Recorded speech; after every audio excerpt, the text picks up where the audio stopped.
Question. Here's a question. In life, in business, around the office, are some people lucky and some people unlucky? Do you see that some people kind of get deals and things happen for them and opportunities come available and you look at them and say, wow, they were lucky. And you think of yourself maybe not quite as lucky or a little bit unlucky. Okay, does that ever happen to you? Say yes. Because we all, I don't care who you are, at some point, at some level, you look at another person or you look into yourself and you think lucky, unlucky thoughts. That's the way it goes. So Richard Branson, for those of you that don't know, owned a company called Virgin Records. He also owned a company called Virgin Atlantic and Virgin Airlines. Now, Virgin Records, he sold a number of years ago to another company called EMI.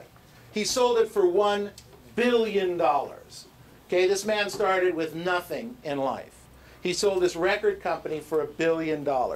So they were interviewing him, and they said, Richard, do you think of yourself as lucky or unlucky? Are people lucky or unlucky in life? Now, if I went around the room and I asked you each a question, here's a guy that sold a company for $1 billion. Is he lucky or unlucky? We'd think he's lucky, right? Say yes. Yes. Of course. Absolutely. Absolutely. So he says that he doesn't feel that he's any more lucky or unlucky than anyone else he's ever met in life. He doesn't consider himself any more lucky or unlucky. What he says is that when an opportunity came to him, he took advantage of it. When an opportunity came his way, he took advantage of that opportunity. He said, luck is when opportunity meets preparation. You guys heard that before? His definition of luck at the time was luck equals is when opportunity, the opportunity comes and you're prepared to take advantage of the opportunity. That's the definition of luck. So when I read on a little bit and I was looking at some of the things that he was talking about, I wanted to add two more elements to this that I think will help us with the concept of luck and unlucky. So write this down. Preparation, that's personal growth. Preparation is personal growth plus your attitude. That's your beliefs and your mindset. Preparation plus your attitude plus opportunity plus action. Plus action equal getting lucky. Preparation, attitude, opportunity, action equal getting lucky. So let's talk about preparation. You must constantly be improving. That's the first element. You must be constantly improving yourself. You must be constantly preparing yourself. You must be improving your skills. You must be working on your scripts, your dialogues, your for sale by owners. Preparation. Wow. If you've worked on your expired scripts and you know what to say and how to say it, and you come across an expired and you know what to say and how to say it, the opportunity was what? The expired. The preparation was what? The work before. We talk about this all the time. Yet sometimes an unlucky person might look at it and say, well, Johnny, Susie, Mary, they're lucky. You know, they get all these expired listings. Well, Johnny, Susie, Mary don't get the listings if they haven't done the script work before, right? Is that true? So you forget that element. So the knowledge, the expertise, the resources so that when luck strikes, you can take advantage of it. I wrote down here, preview property so that you know what's available. So you know what the prices are. So you know what's going on in the community. That is part of the preparation. I wrote down here, and you might circle this, save money. How many times have you come across an opportunity, but you didn't have the money? Or, how about this one? What if you were known as a flake? What if your preparation in life was that you weren't honest, that you didn't follow through on your word, that you didn't do the things that you said you were going to do when you said you were going to do them? And all of a sudden, this amazing opportunity came right in front of you. A $400,000 house that you could buy for $125. Didn't matter. It was a straight deal. Everything was fine. But you could buy it. You had the opportunity to get it for $125,000. It was an absolute $400,000 house. No questions asked. And you didn't have the money, but you knew people that had money. You went after those money. You went and talked to those people that had the money. But because of the poor preparation you made in the past, and because you have a bad reputation, those people wouldn't give you 5 minutes. It's all in the preparation. But somebody else that was an honest person, a reliable person, that did the things that they said they were going to do when they said they were going to do it, and you brought that opportunity to them, to the investor type would take another look at it and say, whoa, what can we do here? There's opportunity. See, here's what I've learned in life. Money is easy to find. Money is really, really easy to find. Deals are hard to find. You find the deal, we'll find the money. Definition of a deal differs for everybody. But that's the truth. But if you've got a poor reputation, if you have a reputation that precedes you that's not a hardworking, honest, diligent person, you're not going to get the money. It's that simple. The second point I wrote down here, attitude. That's where luck evades most people. Sir Richard, by the way, he became a knighted person. He was a commoner and got knighted by the Queen of England. Sir Richard says, lucky things happen to all of us all the time. But that isn't true unless you start to see situations, conversations, and circumstances as interesting possibilities instead of stinking thinking. You see, I think this is a fabulous market. I think this is fabulous opportunity. Why? Well, first of all, half of our competitors in the last 3 years, 5 years, went out of business. Yes! That's good. Okay? Because they couldn't take the heat. They didn't prepare for it.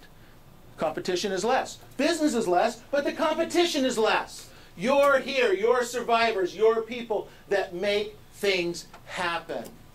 That's an attitude. That's an attitude. I don't want to hurt anyone else. I'm not happy that they went out of business. Maybe a little bit.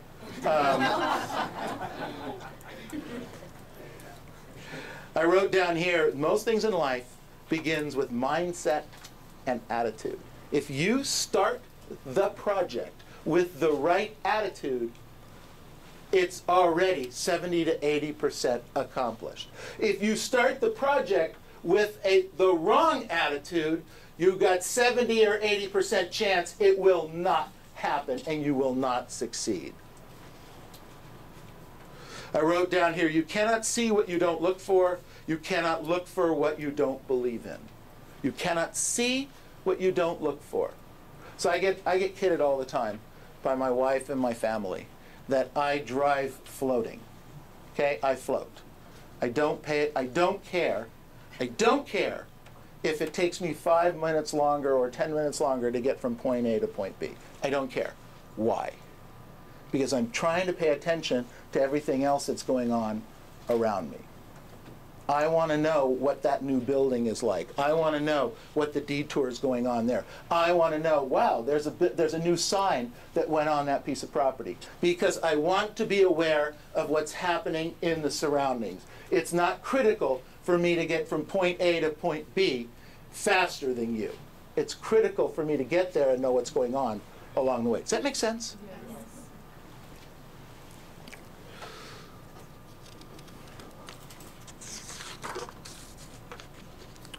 So, in doing this research over the weekend, I ran across a researcher who studied people and determined different things about lucky and unlucky people. And he wanted to create this test. And the test was that, first of all, he figured out who thought they were lucky and who thought they were unlucky. And we could probably go through the room and we would ask you, are you lucky, are you unlucky, are you lucky, are you unlucky? Most people have a definite feeling about that. Most of you have a definite feeling whether you're lucky or you're unlucky. So he determined 2 different groups, had about 70 or 80 people in each group, and here was the test. The test was he gave both of the groups a newspaper. And in the newspaper, he asked them, he said, I want you to count how many photos, how many pictures are in the newspaper, and tell me at the end of this conversation. That was the test. So on average, the unlucky people took over 2 minutes to do this. They counted on each page, they went through, they got to the end. The lucky people took about 20 to 30 seconds. What was the difference? The difference was that the lucky people were, let me back up. The unlucky people were counting each picture and were focused on how many pictures were on the page and not paying attention to the newspaper. Because in the second page of the newspaper, on the top right, the researcher had printed in, don't read any further, there's 43 pictures. And the lucky people tended to, almost all of them, catch that. Because they were curious, they were interested, they were seeing what was going on with what's going on in. They were not intent, I wrote down here, on counting all the photographs that they missed the picture, or that they missed the message, excuse me. Unlucky people miss chances and opportunities because they're too focused looking for something else. That was the point he was making. They go to parties intent on finding their perfect partner, and they miss opportunities to make good friends. You're so focused on trying to find a spouse or significant other that you don't see what's going on in the room of all these wonderful people who know people that might introduce you to other people, and they could be your friends and acquaintances in life. You go to a party so focused on trying to get an appointment with somebody in there that you don't realize that somebody else could be that lead you were looking for, that opportunity that you missed out on. I wrote down here, they looked through the newspaper determined to find a certain job, advertisements, and a result, miss other types of jobs, other types of opportunities that might come your way. Lucky people find leads when they door knock, not just from the houses that they door knock, but from walking along the street, from the gardener, from the plumber, from the housewife, from the dad who happens to be walking his kids along the street, and they strike up a conversation. But the unlucky people tend to go to the house, see if there's an expired there. Well, there's no expired there. Oh, that was a failure. That was a lost opportunity. No. I tell you this all the time. Whether there's an expired home or not doesn't matter. because you're there to view the property, you're there to see the other people in the community, and you're there to door knock 10 or 15 homes around there and look for other opportunities. That's what lucky people do. Unlucky people are focused on the task. You need to, if you want to be a lucky person, you need to open up your thinking a little bit. I wrote down here, lucky people are more relaxed and open and therefore see what is there rather than just what they're looking for. Rather than just what they're looking for. The third point is opportunity. You make your own luck. But the luck we're discussing here is that the things you don't plan for come up and can be unexpected. Unexpected opportunities. You're going to preview a house. You walk up to the door, you're paying attention to looking at the house, and the person that owns the house on the right or the person that owns the house on the left catches your eye, and you have a choice. This is where the lucky people and the unlucky people are. You could decide to start a conversation with the people next door, or you can just wave, focus on going and previewing the house. It's your choice. Lucky people make conversation. Lucky people find people on the streets all the time. All the time. Lucky people ask questions. And the fourth point is action. This is really your part of the deal. Taking action is your part in the deal. You have to take action in this life. You've got to take action.